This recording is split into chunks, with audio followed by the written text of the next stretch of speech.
So, thank you very much. Yes, How to Lie with Statistics. It's perhaps the most successful book ever published on the subject of statistics. It was published in 1954 by a little-known journalist by the name of Darrell Huff. And he would do all kinds of things in this book. He would prove, for example, that storks deliver babies. I don't know, you're familiar with the traditional story that where do babies come from? They're brought by the stork.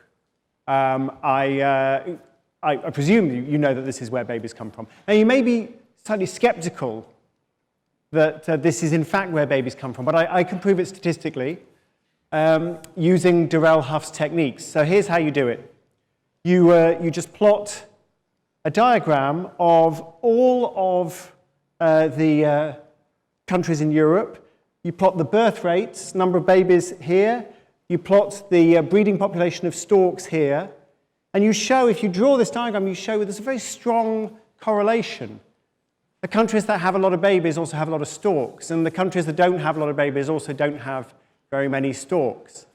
And you may be thinking, well, maybe this is just chance, but I can assure you it's not just chance. In fact, there is a scientific paper that has been published in a peer-reviewed journal with the title, Storks Deliver Babies, P equals 0.008. And I don't want to get too technical, but all the zeros are basically an indication that this is not a coincidence at all. This is a solid statistical relationship. Storks deliver babies, P equals 0.008. You may have spotted the trick, of course. You may have figured out what's really going on here. Countries that are small, like Liechtenstein and Albania, don't have a lot of room for storks and don't have a lot of babies. And countries that are large, like Germany and Poland and Turkey, they've got a lot of room for storks and they've got a lot of babies. And that's what's basically going on. So no, storks don't deliver babies. If you would like to know where babies come from, I'm very happy to take questions over drinks later. But it's just typical of what seems to be the case these days. It seems that you can prove absolutely anything using statistics. And this is the kind of argument that Darrell Huff was making in 1954 in this book, How to Lie with Statistics. I mean, it's a beautiful little book. It made Darrell Huff a nerd legend. So Ben Goldacre, who's the author of Bad Science, said that Huff had written a ripper and everyone should read it. The American Statistical Association organized a retrospective 50 years after How to Lie with Statistics was published, celebrating the book. And I loved it myself as a teenager. You read through this book and you see all the different examples, all the different tricks that people can play, amusing cartoons and sort of counterintuitive case studies. But I have, for the last 10 years or so, been fact-checking dubious statistics on the BBC. And the longer that I've done this, the more reluctant I am, the more queasy I feel about the legacy of this book, How to Lie with Statistics. Because what it represents is a sort of a cynicism about everything, an idea that basically numbers simply cannot be trusted. And I worry that we're getting into a situation where we find we just can't trust anything or anybody. Now, the reason I feel so strongly about this is I consider something else that happened in 1954 when How to Lie with Statistics was published. In 1954, two British epidemiologists, Austin Bradford Hill and Richard Doll, used this same tool, this same kind of, this joke, according to Darrell Huff, this stage magician's trick. They used this same tool to prove that smoking cigarettes will give you cancer. That's kind of a big thing to do. That's not a joke. It's not a trick. And actually, even to realize that cancer rates were increasing in developed countries in the 1930s, 1940s, and 1950s, even to notice that, you need a statistical perspective. You need to be able to carefully count and measure cases of lung cancer to see that they're going up. And to actually prove that there's a causal relationship between smoking and cancer, well, for that you definitely need statistics. Because, I mean, it may seem obvious now, but at the time it wasn't obvious at all. At the time, many of the people who'd noticed that there was this increase in lung cancer rates thought they knew exactly what was causing it. Any guesses as to what the cause was? Air pollution specifically from cars. Yeah. Because, I mean, if you think about it, 1900, not many cases of lung cancer, not many cars. 1950, lots of cases of lung cancer, lots of cars. And we know that they pollute the environment. And also there's that strange kind of tarmac that they spread on the roads with that slightly compelling smell. Maybe that's causing the lung cancer. So it's perfectly reasonable to think that maybe it's the cars causing the lung cancer. And in order to actually figure out what's going on, you need solid statistics. And that's what Austin Bradford Hill and Richard Doll deployed. By the way, they weren't the first people to think that there might be a connection. So Adolf Hitler had suggested there was a connection, and he had instructed German doctors in the 1940s to look into it. And they had, in fact, found firm evidence that cigarettes will give you lung cancer. But you know what? In terms of public relations, hated by Nazis, not really a big problem for the cigarette companies. So after the war, 1945, researchers basically had to start all over again to address this question. So Austin Bradford Hill and Richard Doll, they didn't do anything particularly complicated. They just counted a lot of cases of cancer, and they counted a lot of people smoking, and they made those comparisons with care. And one of the things they did was to write to every doctor in the United Kingdom. You got all their addresses, they're all on the medical register. They write to every doctor in the United Kingdom and ask them to fill in a questionnaire and say, well, how many cigarettes do you smoke? And this didn't go down very well, by the way. So, I mean, they wrote to about 65,000 doctors, 85% of whom smoked. And, yeah, I know. And, and people don't really like having their lifestyle prodded in that way. They don't like it to be suggested that maybe what they're doing is killing them. And so one doctor got hold of Austin Bradford Hill at a dinner party and said, oh, you're the chap who wants us all to stop smoking. And Austin Bradford Hill said, not at all. I don't want you to stop smoking. I just want to know how you die. You quit, I want to know how you die. And if you don't quit, I want to know how you die. So quit or don't quit, it's all the same to me. I shall chalk your death up anyway, and it'll be very useful. By the way, did I mention Austin Bradford Hill trained as an economist? It's where he got his charisma. So these guys very carefully made a lot of enemies, very carefully assembled this data. And to be honest, already by the end of 1954, it was clear what the data showed. And doctors began to quit smoking en masse, including, by the way, Richard Doll and Austin Bradford Hill, both of whom had been smoking at the time they began their investigations and pretty soon quit.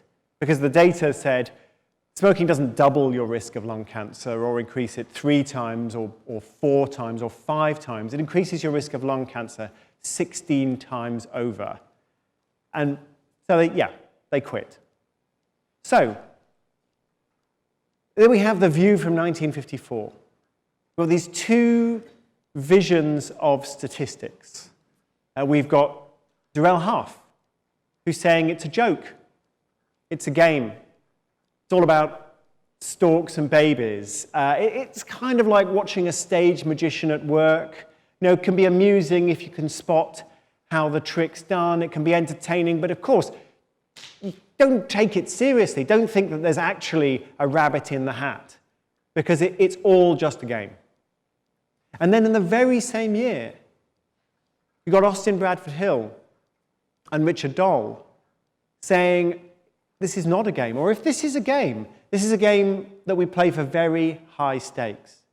If we use statistics honestly and well, we can discover some of the answers to some of the most important questions that face us.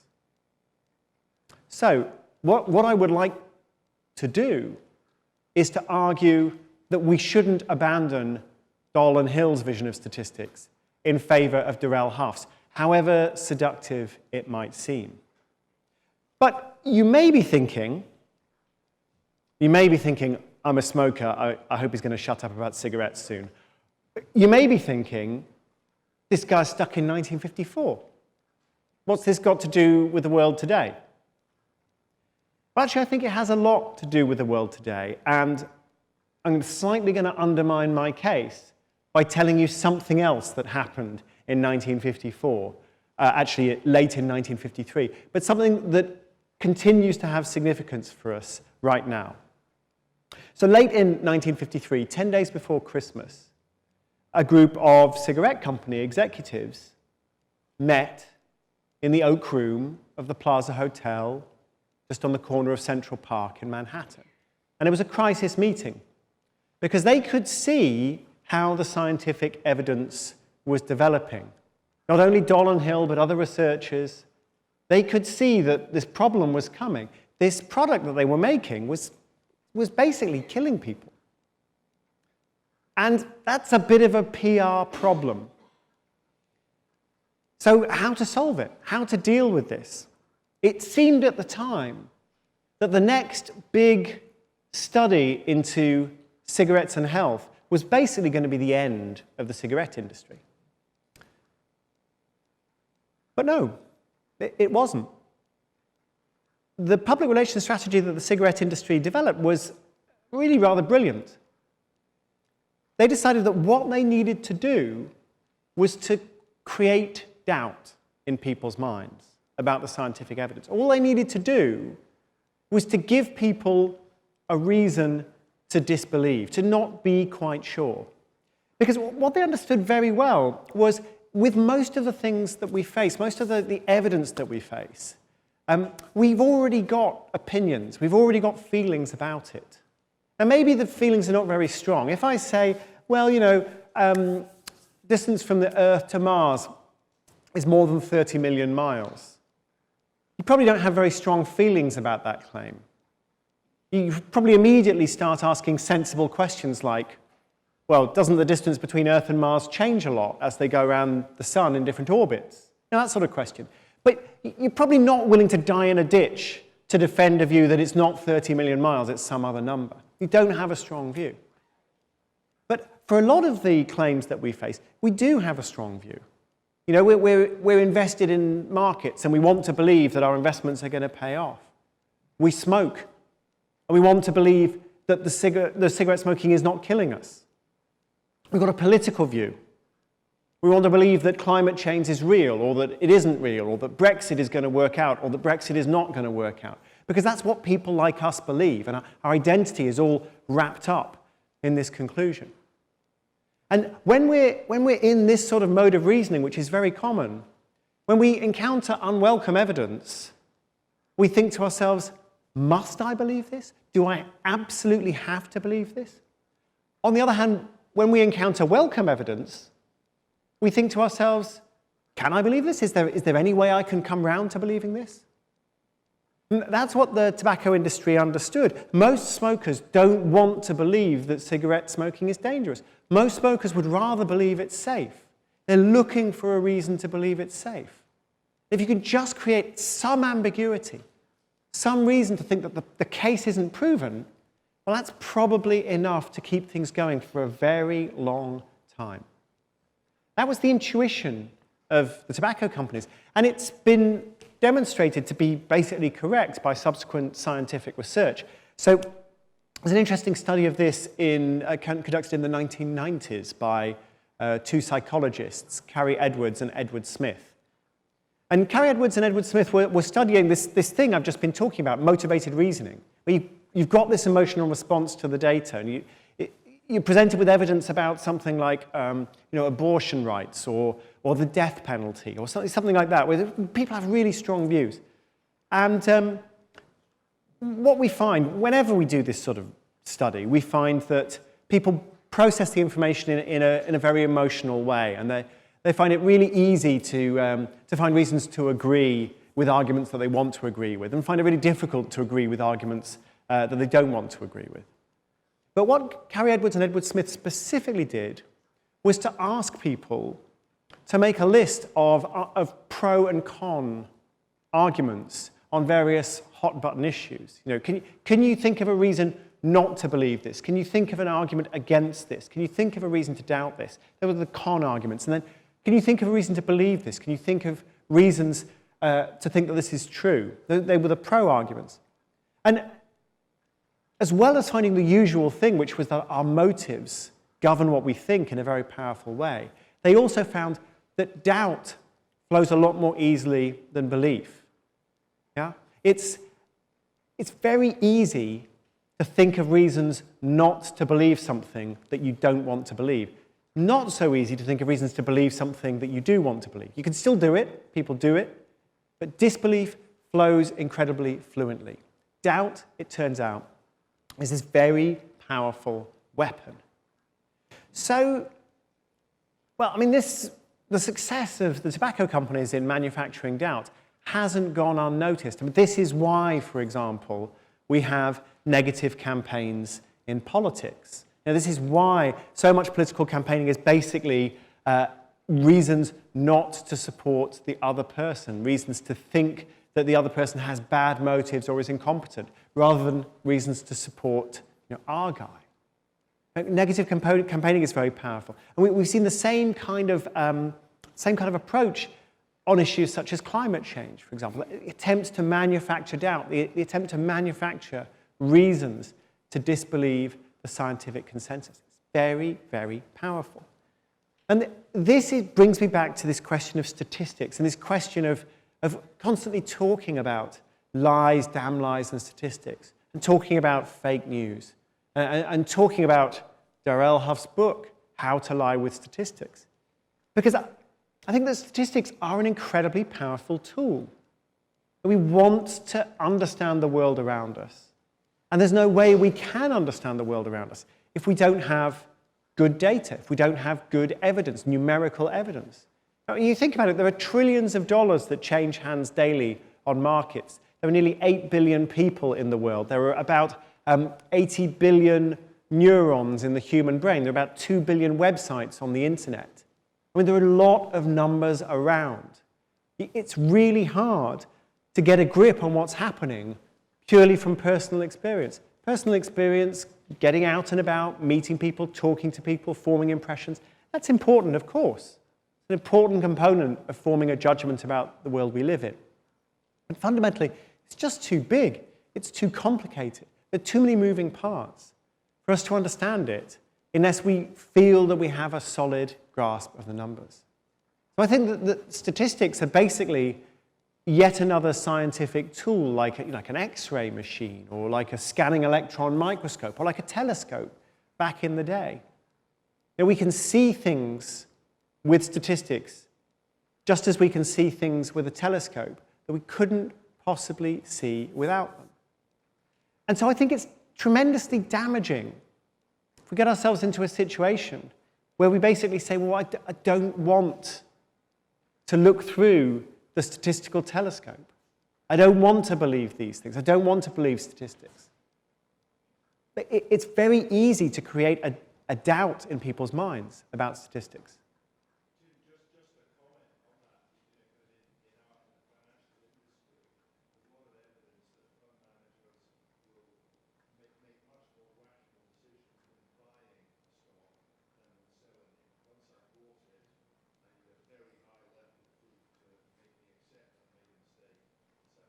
So you're still holding on to your stocks in Lehman Brothers, waiting for them to recover. Very happy to sell your stock in Apple any time and take the profits. So there's this emotional response here. There's what psychologists call loss aversion. And we see it actually not only in stock market trading, but we see it in property markets. We've got very good data on that.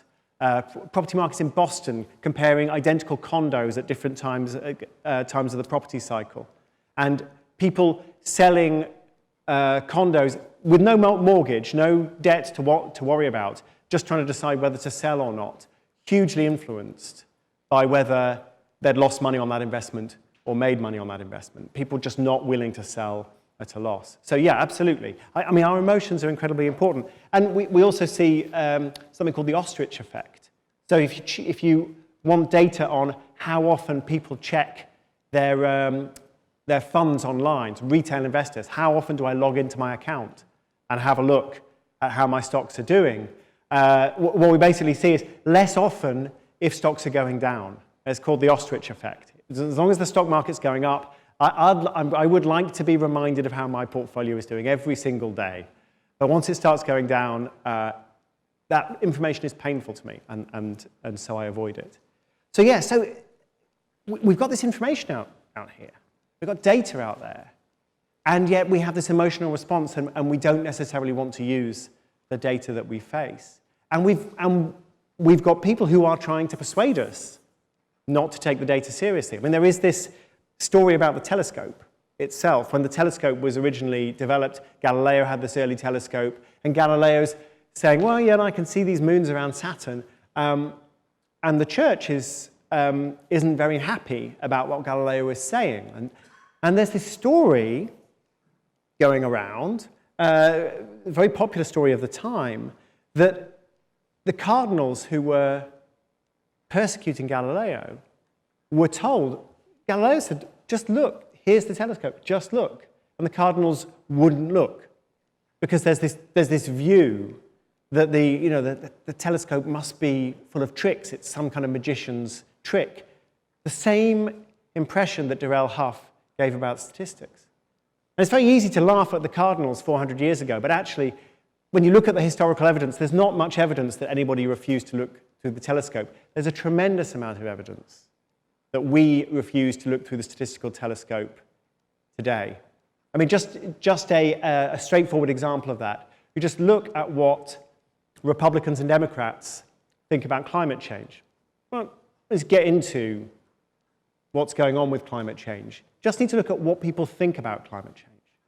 Now, you would naturally think, that the more information people have, the more scientifically literate they are, the better educated they are, the closer they're going to be to the truth, whatever the truth is.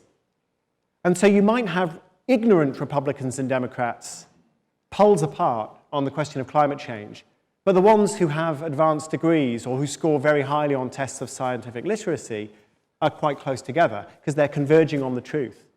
We actually see the exact opposite. So Republicans and Democrats who don't know anything about climate change, who don't know anything about science, are actually fairly close on the issue of climate change. But the better educated they are, the further apart they become.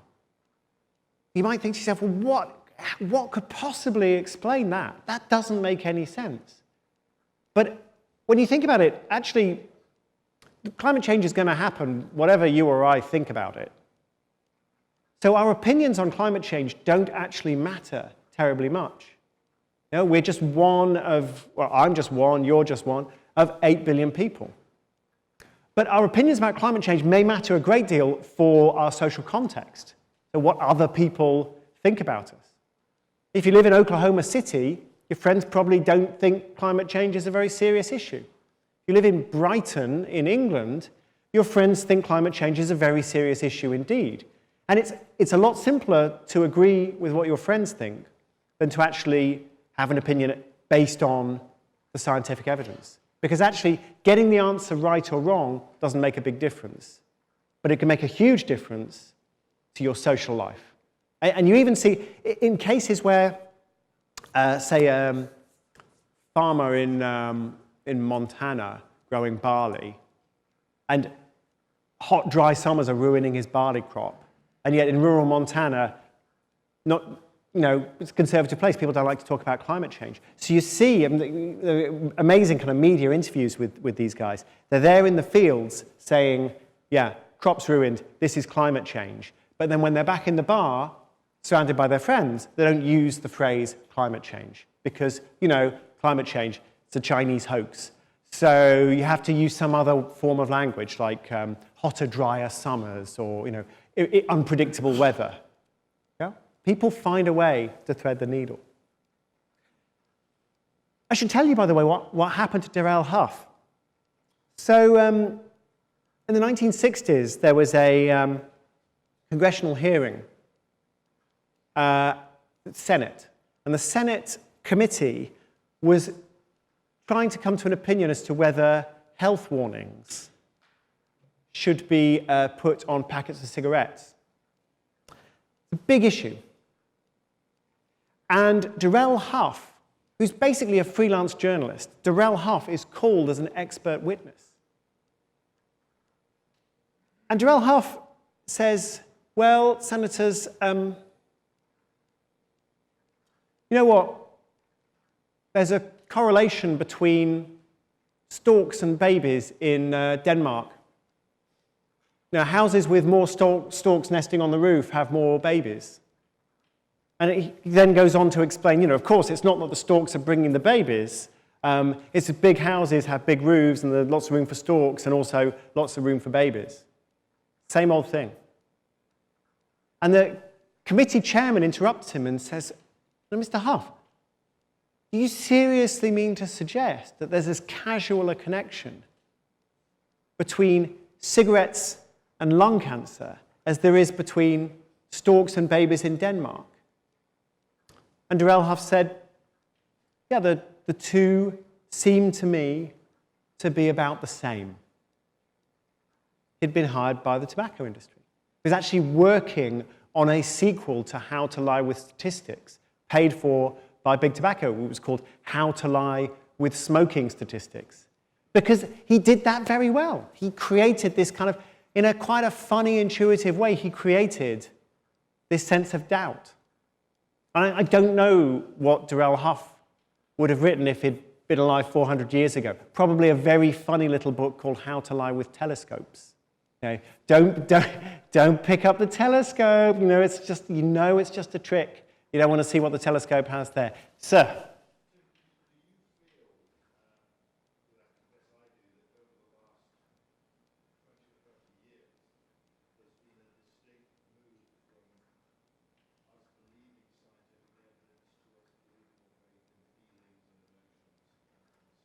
So it's a very good question. So do we have more faith in science than we used to, or less faith in science than we used to? Actually, there is not a lot of evidence that we are more skeptical about science in general.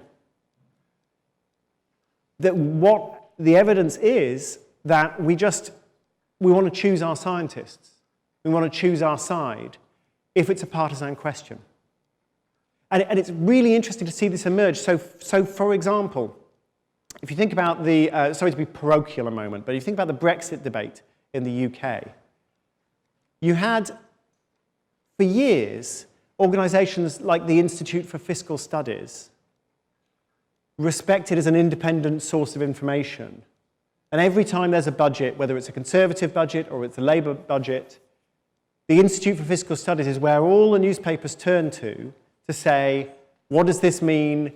Can we trust these numbers? They turn to the experts to explain it. And suddenly, the moment this highly partisan question comes before the British people, where you've got the Remainers and the Leavers, the Institute for Fiscal Studies just do the same old thing they've always done, which is to say, well, we're independent and we thought about this and this is what we think. We think it's not a very good idea and here's why we think it'll cost this money. And then suddenly, the debate changes. And people start saying, where does the Institute for Fiscal Studies get its money from? Could it be the European Commission by any chance? So suddenly, you get a situation where this is a group of experts who were trusted and suddenly are not trusted by 52% of the people, but regarded in higher esteem than ever by 48% of the people. You see a similar thing, actually is really instructive, in the case of certain vaccines in the United States. So we're used to the idea that there's some people who just think, well, vaccines, they're very bad for you, they'll give you autism, they'll do all this terrible stuff, and the scientific consensus doesn't show that. Scientists are like, no, vaccines are great, please take your vaccines. That's the sort of caricature we have, that there's this little group of anti-vaxxers who don't believe in vaccines. But actually, when you look at how the debate has broken down in the United States, look at two different vaccines, the HPV vaccine, human papillomavirus vaccine, and the HPA vaccine, which is the hepatitis A vaccine. HPV, HPA, what's the difference? There's all the difference in the world. One of these vaccines has become a political vaccine. It's become associated with a political argument. It's a vaccine that you give to teenage girls who may be about to have sex, and the sexual behavior of teenage girls is a political issue, and people have very, very strong and emotional feelings about it. And suddenly, HPV is like a Democrat vaccine. Democrats get this vaccine. Democrats have teenage girls who go out and have sex, and Republicans, whose children do not have sex, do not need this vaccine, which is an evil thing and doesn't work anyway, and blah, blah, blah. It's this political issue. We don't believe the scientists on HPV. On the other hand, on the hepatitis vaccine, you just go to your doctor and say, do I need the vaccine or not? It's that simple. They're absolutely still willing to trust the scientists in general, absolutely still willing to trust the experts in general, unless something becomes this political issue. The moment it becomes a political issue, then these powerful forces of motivated reasoning kick in. So,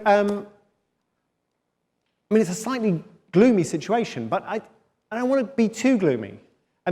Sometimes it seems that we can persuade ourselves to believe absolutely anything. I should say, by the way, it's very tempting to think that motivated reasoning is something that happens to other people. I have political principles. You guys are politically biased, and those guys out there, they're a bunch of conspiracy theorists. It feels like, of course, I consider the evidence. It's so crazy people who don't consider the evidence.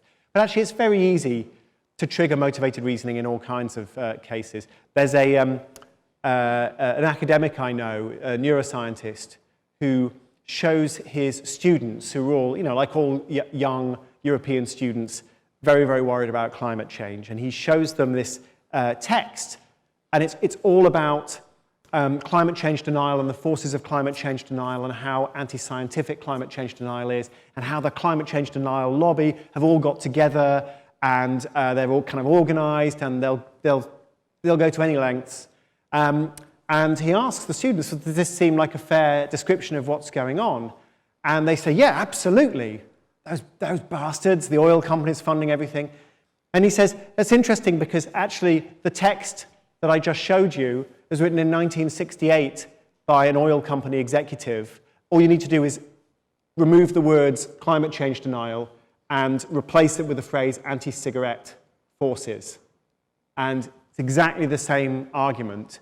And when the students see that, they're suddenly horrified, and they feel the argument it's just ad hominem, it's just an attempt to smear, it's sort of a disgusting approach to thinking about scientific evidence, whereas when they thought it was attacking people who were against climate change, the climate change denialists, then they felt that this text was perfectly appropriate. So it's very easy to think of this motivated reasoning as something that happens to other people. So with that warning, can I give you some advice? Is it okay to give you some advice? I feel I should. Of course, we're all smart, kind of nerdy people. We believe in evidence, we believe in facts, we believe in numbers, generally. Unless, of course, we kind of lose our cool, unless we start down that road of emotional reasoning.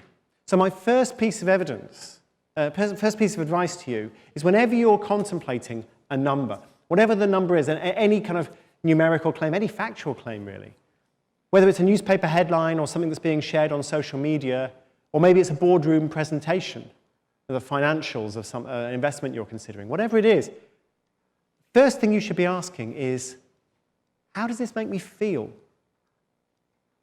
As Darth Vader once said, search your feelings. Unlike what Darth Vader said, whatever you feel is not necessarily true, but you need to understand where you're coming from, what your emotional reaction is. Are you asking yourself, do I have to believe this? Or are you asking yourself, oh, can I believe this? Do you want to share the information? Do you want to shout it from the rooftops? Do you want to tell people, this proves I was right all along? Or are you desperately looking for holes in it, reasons to disbelieve, reasons or to ignore it, put your head in the sand? I can't cure motivated reasoning. I can't cure it in myself. I can't cure it in any of you. But I can at least notice it. And just slow down, calm down, observe your emotional reaction. And that, I think, is the most useful piece of advice I can give you. And by the way, a lot of people trying to persuade you of things will do exactly the opposite. Whether it's the con man who's trying to sell you some fraudulent investment, or whether it's a politician, they don't want you to slow down and think. They want you to hurry up and feel. When was the last time Donald Trump tweeted anything that made you think, I really need a moment of calm reflection to meditate on what Mr. Trump has said? You know, it's all about getting people excited, and he's not the only one. So that's the first piece of advice that I give you. The second piece of advice, and again, it's not a technical piece of advice, but the second piece of advice is, whenever you see any number, just ask yourself, what does 1 mean? So here's a number, it's 23,000, or it's 850, or it's 72, whatever it is. Okay, fine. We're counting something. What is the definition of 1? What does 1 mean? So much statistics is predicated on counting something or measuring something. And until we have a sense of what's being counted or measured, very hard to form an opinion. So often, I'm listening to the radio, watching the TV, looking at a claim on social media, and some statistical claim will be made. And my wife will turn to me, because she knows it's my job to shoot down dodgy statistics, and just say, can that be right? Can that be right? And almost always, my response is, well, I don't know, because I don't know what they mean. You know, when they say that X% of people are at risk of obesity, I don't know really what the definition of obesity is. And I don't know if being at risk of obesity is the same as obesity. Is it the same? Is it something else? Until I've understood what it is that you're counting, there's no point in arguing over what the number is. So that's the second piece of advice I'd give you. Just ask yourself, what's being measured? What's being counted? What is the definition? Do I understand the claim in the first place? And the third thing I would say, the third piece of advice, is to encourage you to be curious about whatever claim is being made. Again, a business claim, financial claim, a personal claim, a political claim. Keep an open mind. Not so open that your brain falls out, but keep an open mind. Ask a few basic questions. Treat a surprising claim not as a kind of a threat to your cultural identity, but as, well, an interesting provocation. It would be nice to find out more. I think curiosity is a wonderful tendency. It's also an antidote, we are discovering, an antidote to partisanship. Because when you give people a claim that threatens their partisan identity or that reinforces their partisan identity, most people want to stop thinking at that point. But curious people, when you give them a claim that is surprising, they think to themselves, oh, interesting, I want to find out more. It doesn't threaten them at all, it intrigues them. When you think about the great communicators, we have this debate in economics all the time. When people make such stupid economic decisions, how can we economists get better at communicating? And we very often think to ourselves, oh, we need to just explain the facts more clearly, and we need to explain to people why economists are very smart, and then they'll respect us more and they'll agree with us. When you think about great scientific communicators, you think about David Attenborough, for example, Carl Sagan. You think about these people, what is it about David Attenborough that makes him a great communicator? Not that he speaks tremendously clearly and in a language that everyone can understand. It's not the clarity that makes him a communicator. Now, lots of people communicate in a clear way. What makes him a great communicator is that he makes people want to know more. It opens up their eyes and makes them think, yeah, there's a whole world out there that I want to understand. If you can keep that same kind of spirit of adventure that you have when you're watching a David Attenborough documentary, as in that same sort of spirit of adventure in mind when you're looking through financial results or whether you're reading the newspaper.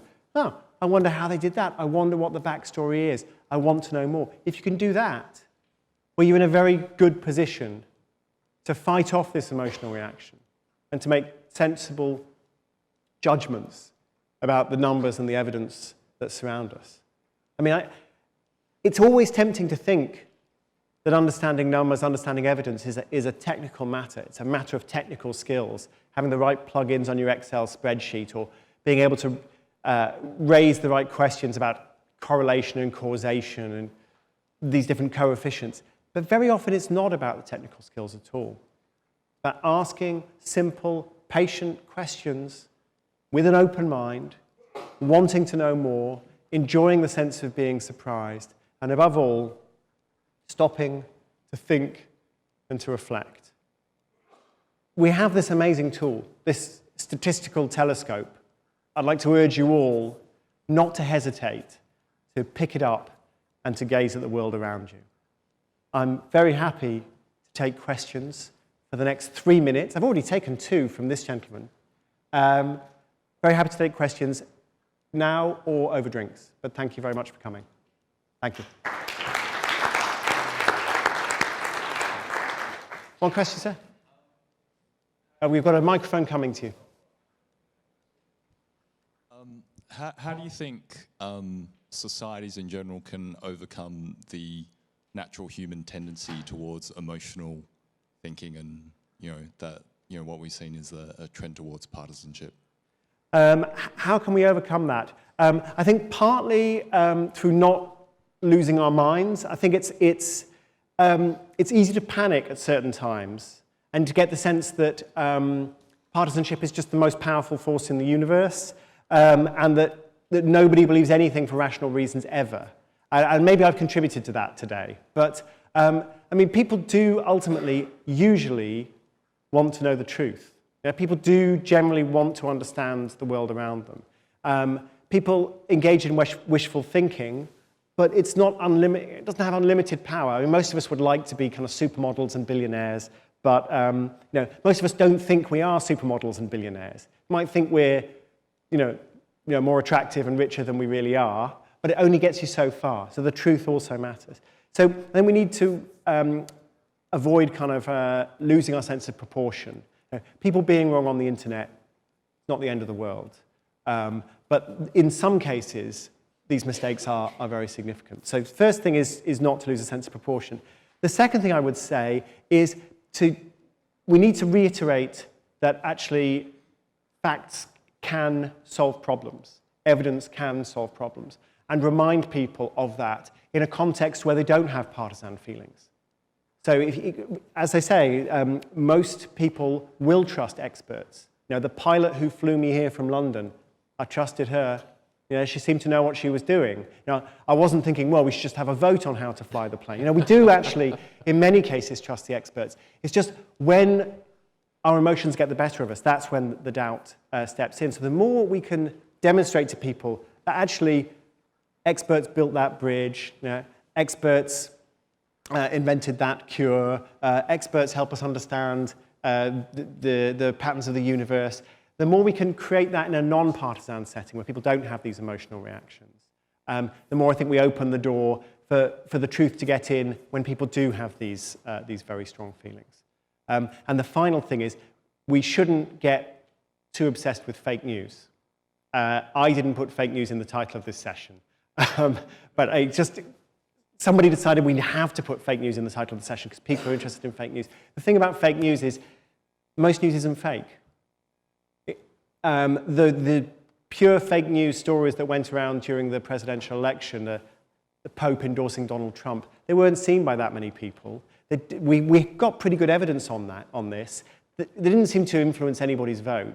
I mean, really, not many people woke up and thought, well, I wasn't going to vote for Trump, but now I see the Pope has endorsed him, I will. I mean, they didn't really tip the scale. They weren't that important.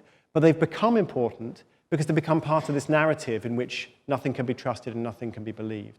So that sense of proportion is very important. So one more question from this gentleman before we all go for drinks. Do we have a microphone? Yeah, thank you. Oh, sorry, there's another gentleman here. Not to worry. Do you have any recommendation how to make a medium-sized group of people, for example, an investment committee, aware of doing unbiased or more objective judgment decisions? Can we make a small group of people more unbiased in their decision-making? Yes. And sir, we don't have time for your question, so come and find me afterwards with apologies. So, yeah, a couple of things we can do. One thing is, if you can have people in the room who are expressing a different opinion, if you can have a genuine expression of dissent that is noted and respected, that's incredibly important. We've got lots of evidence on groups where everybody seems to be agreeing. The chairman looks around and says, well, are we all in agreement? And people may have doubts, but no one wants to say because no one else is saying. There's groupthink. Another description for it, less famous description, is the illusion of consensus. Like, people don't agree, but no one's saying anything. No one wants to be the first. If you get somebody in the room who's willing to raise doubts, who's willing to have a respectful argument, then you may find that actually there are more people in the room who have different views. So the expression of dissent is important. The second thing is, if you can structure a meeting so that dissent is part of it. So if you can say, for example, John F. Kennedy did this after some initially disastrous policy making. He changed the way he put together his advisors. And you say, right, well, you go off as a group and work on option A, and you go off as a group and work on option B, and come back, by design, you are disagreeing. By design, you've explored different possibilities and different evidence. Then you're going to have a much better discussion. And if you have a better discussion, you're more likely to surface weaknesses in each other's point of view. The final thing is thinking outside of the box about the future.